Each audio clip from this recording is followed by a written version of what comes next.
to another episode of S&P. I am the S. I'm Song. I am your conferences and engagement manager. And as always, with me is...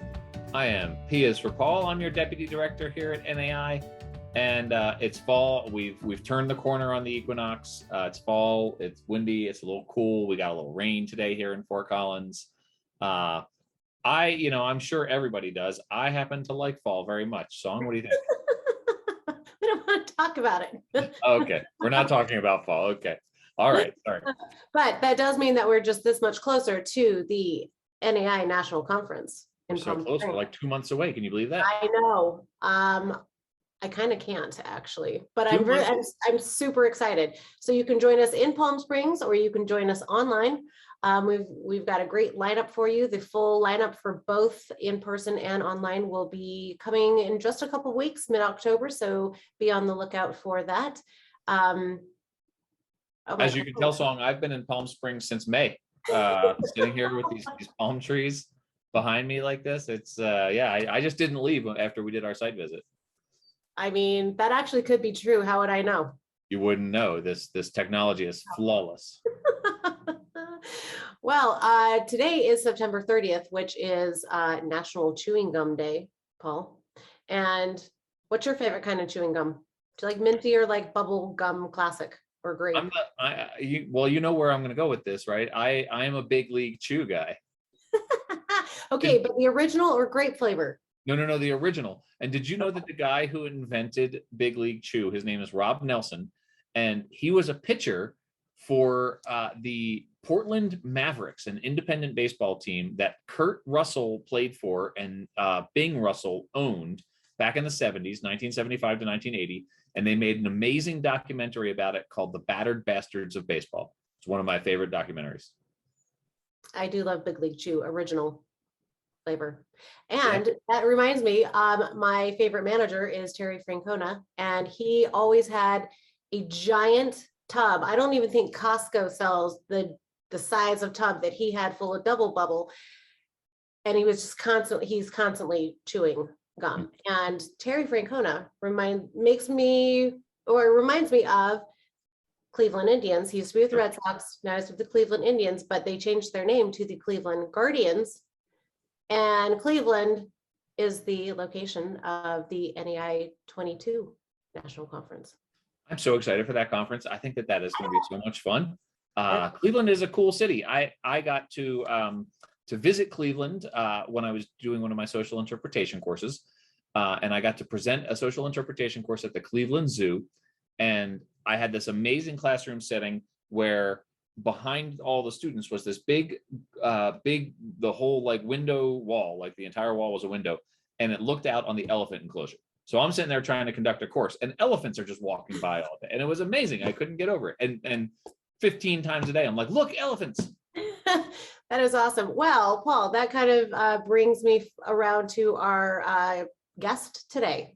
So you're saying that you're teaching something and you're looking out the window, and you had floor to ceiling windows, which is amazing. And in so many classrooms, there are either itty bitty little tiny baby windows, or all the shades are drawn, or worse yet, there are no windows whatsoever. So our guest is working on this amazing project. And Paul, you can tell your little small world story here and maybe introduce our guest. This is amazing. So my friend Hillary Holt, who is in San Diego, she's an interpreter. She's conducted some courses on behalf of NAI and on behalf of our own organization. And one of her students in her courses that she teaches was Ernesto Rodriguez, who, as you said, has this Nature in the Classroom program where they install. You're going to hear Ernesto talk about it. But it's funny because we suggested that he write an article for Legacy Magazine. We got talking back and forth. He's in Southern California,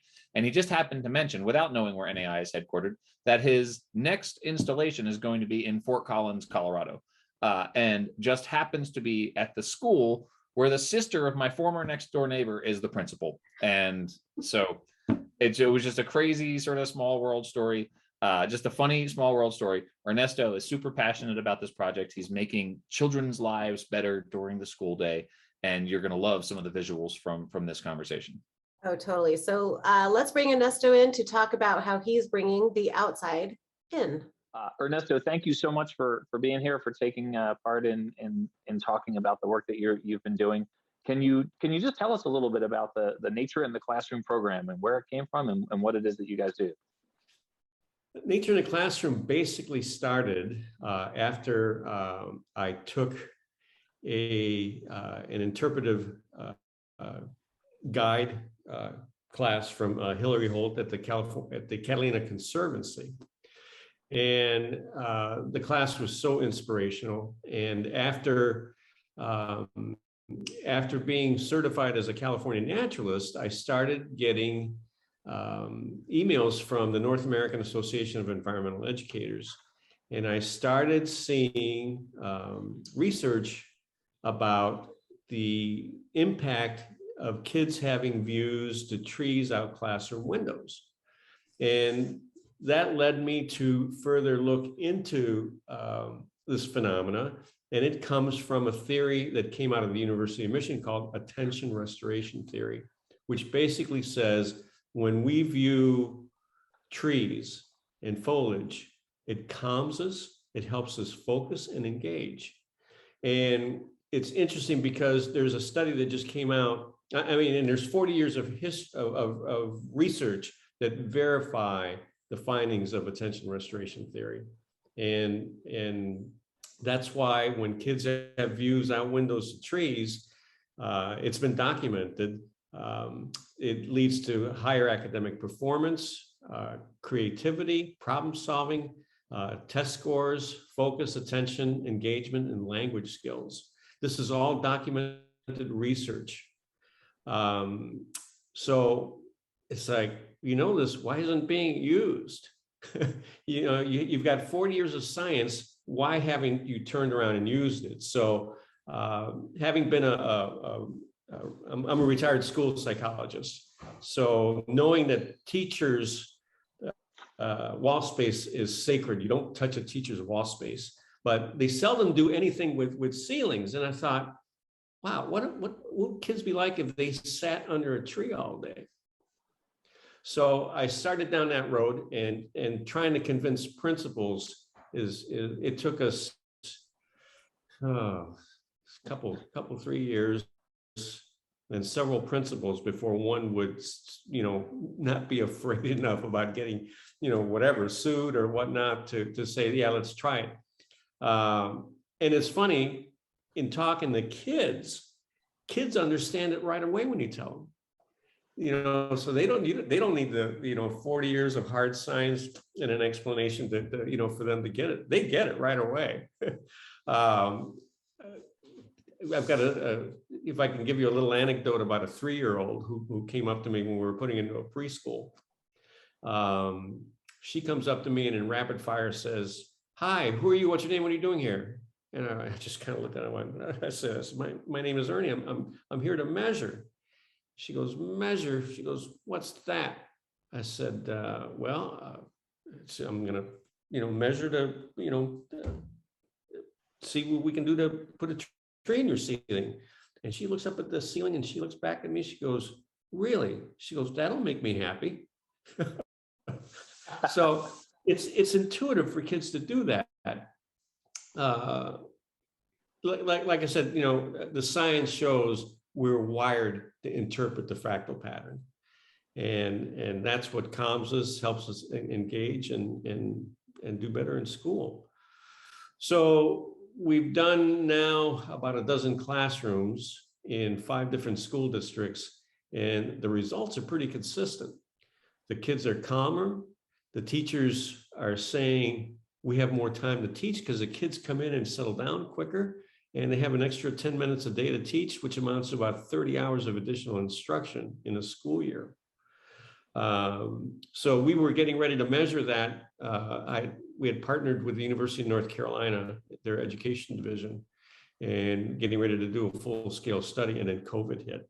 And then we're having to postpone that until things return to normal. So you don't have that as variables that are going to, mess with what your findings are going to be.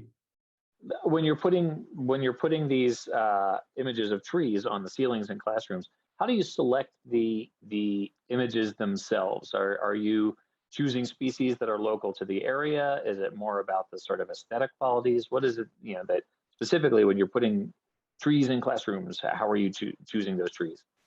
We want to put trees that are that the kids might be familiar with and seeing them. So I will, if we're doing a school in Southern California, I will go out and shoot, look for canopies that are local trees.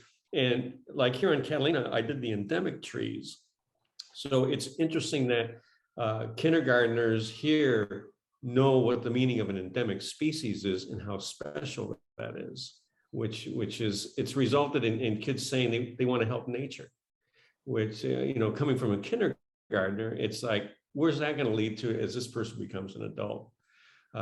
We know that when kids, the earlier you connect to the environment, the higher the likelihood you will become a steward of the land. So that was the original impetus out of Hillary's class, and it has grown as we've started to see the results. It has grown to include these other factors. The installation we just did at a middle school is really interesting. Teachers are saying the kids are calmer, and my word, that was my specialty was middle school. You don't say that about junior high kids; they're calmer. So it's music to my ears when I hear that. So Ernie, I'm a mom, I've taken my kids to various schools around, and I live in a city, right? Not necessarily super suburb. And so I'm also seeing this urban sprawl happening, right? Where classrooms and schools are not getting necessarily upgraded, or if they are, it is, it's certainly not bringing the outside in, right? It's taking away and taking down more trees and not including green areas. If you're very lucky, you might have a gardening program within your elementary school, but that is very rare. And so how do you see your influence with these ceiling panels bringing the outside in? How do you see that affecting the future and going forward in the classroom? Well, one of the things that we are in the process of doing is forging relationships with other entities that have a similar vision.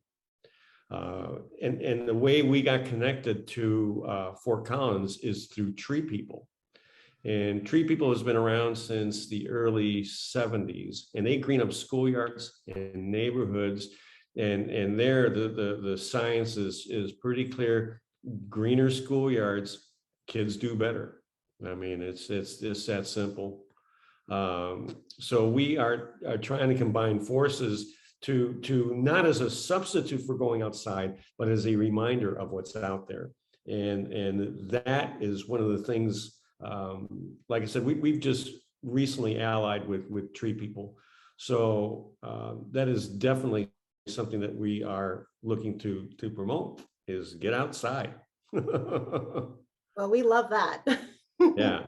My granddaughter was an early guinea pig, and I asked her at the time she was a preschooler, and when she was 4, and this speaks to the intuitive nature of how kids perceive trees.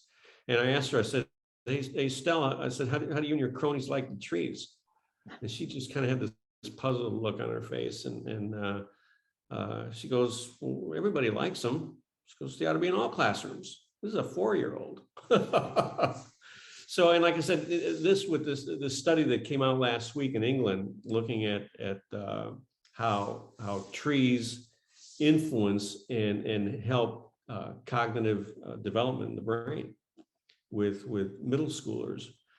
So it behooves us to listen to the science and to apply it, and to make sure schools have green spaces and gardens. I mean, the gardening is tremendous that these kids participate in. The junior high school that we put these in, they've got a garden.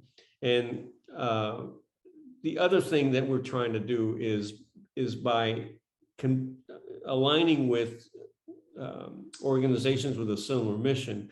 We're going to find people who understand the science. And if they understand the science, they're going to use it. These teachers in the junior high, I'm just reflecting on your question.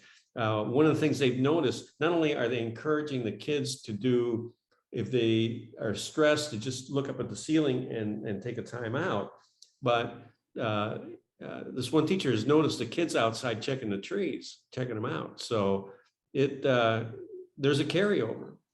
So we don't know the long range impact yet until we sit and actually measure it, which we're planning to do with UNC. Well, I just think that this project is absolutely fantastic. Sometimes it is hard to get funding for classrooms to go outside or to go to the local zoo or the local aquarium. And so bringing some of these elements in, I would venture to guess, probably increases environmental education and awareness. It does. Conservation messaging, just, being outside. And like you're saying, from a total psychological point of view, really having that, calming and Zen vibe that I think we all could definitely use. For sure.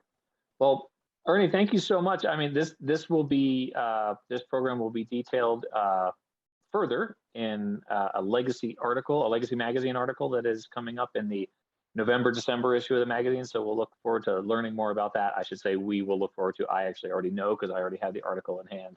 But it's a terrific program. It's doing a lot of good. I look forward to seeing it in person, implemented in Fort Collins, Colorado. I'm so appreciative that you're doing this project and that you're involved in interpretation, and that Hillary, who is a friend of mine from way back, connected us to talk about this program. I think it's really fascinating. Oh, thank you so much for having me. Really, really appreciate it. Yep. Keep up the good work, Ernie. Thanks. Thanks so much, guys. Okay. That is, I mean, what a cool thing that you're doing. And honestly, making children's lives better. I can't wait to go check out the one that they're installing here in Fort Collins. And I can't wait too. And I've already got a sneak preview of it. Ernesto's article in Legacy Magazine that's coming out is going to be great. You're going to love that, the NAI members, when you get that in the mail, or read it online, as we also make available. So, well, yes. I think it's time for Millward's Arcade. We better bring in our executive director to kind of tell us what's going on. Hi, Millward. How are you doing? Doing fantastic. Paul and Song, how are you today?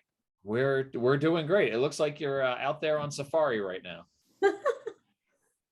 Well, with all of the traffic on Cherry Street, probably sounds not quite like a safari, but this is the beautiful scene of the fall colors starting to come into place outside of my office here at our national headquarters in Fort Collins, Colorado.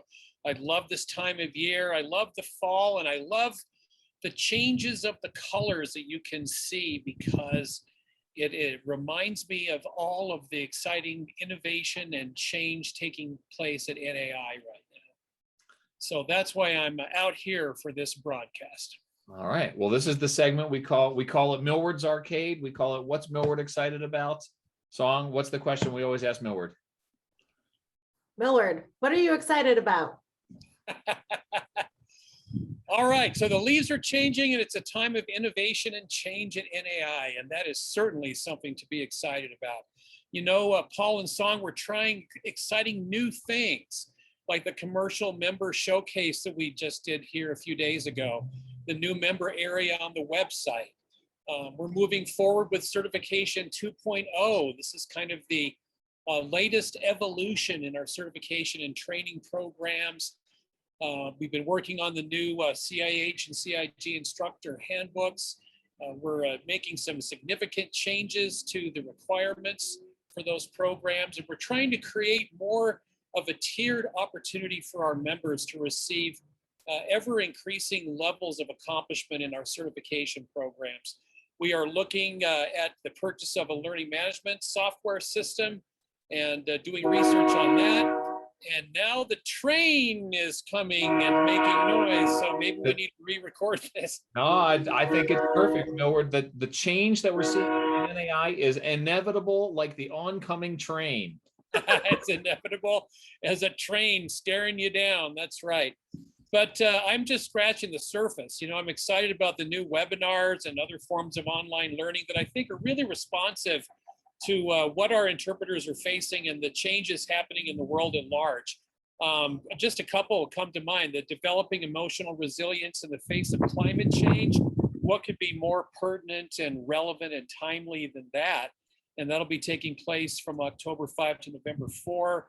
We're going to be doing a lot of focus on helping develop leadership skills among our members. We have a new Interpretive Leadership Institute coming in January. Very excited about that.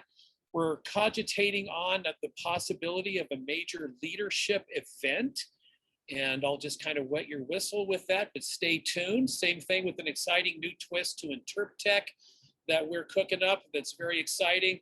And finally, we're trying to continue to raise awareness and impact for NAI at the international level and with the international community. I'm excited that here in a couple of days, I'll be on a panel for the Interpret Europe webinar conference.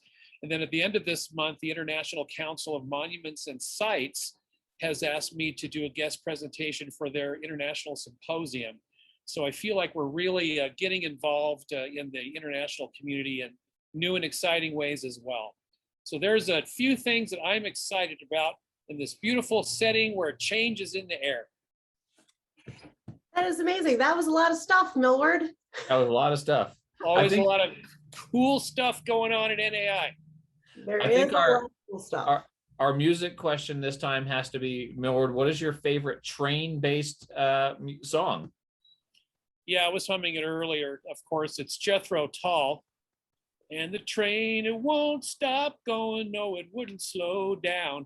And we never slow down here at NAI. There's so many metaphors happening right now. It's so true. It is so true.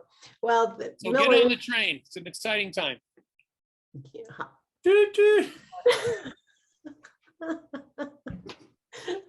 Awesome. So great. Millward, as always, thank you so much for joining us and giving us an update on what Millward is excited about. You kind of made me excited for autumn, for fall, because you know that I don't like that season. I think I'm the only person on the planet that doesn't like autumn, but it should be renamed Impending Doom of Winter Season. I think. But there's no impending doom. Actually, like you said, we have a lot of fun projects cooking over there at NAI, and winter is definitely going to be a time for us to put our heads down and really get to work so that we can make these things happen. So, and what a great time to go to California, huh? That's true. All that right, train has left the station. As always, thanks for having me on. Thanks, Millward. Okay, take care. See ya. Well, Paul, like Millward said, we are just really busy at NAI with all the kind of super secret projects that we're working on for our members and for the profession at large. And basically, like you keep saying, Paul, how interpretation is going to save the world. Interpretation is going to save the world. Yep. So we better get back to work. Not me. I'm just hanging out here in Palm Springs. Can't you see I got the golf course behind me? Okay. Well, on that note, then, if you want to hang out with Paul in Palm Springs, you better register for a national conference. We did extend the early bird pricing until October 31st. We know it's a difficult time to be planning, but we will be there. We still have a really great lineup, and just register now. And then also there's going to be like miniature, there's going to be like bowling stuff there that I don't know why I keep doing this here. I'm like continuing with this, but there's going to be a little miniature bowling there, and that's going to be fun. I happen to love bowling. I'm not great at it, but I love it. Is that why you're wearing your bowling shirt today? No, it's just because this is the shirt that I have that has a collar on it. I'm glad I don't have to do that. All right, everybody. We'll see you next time. Thanks. Bye.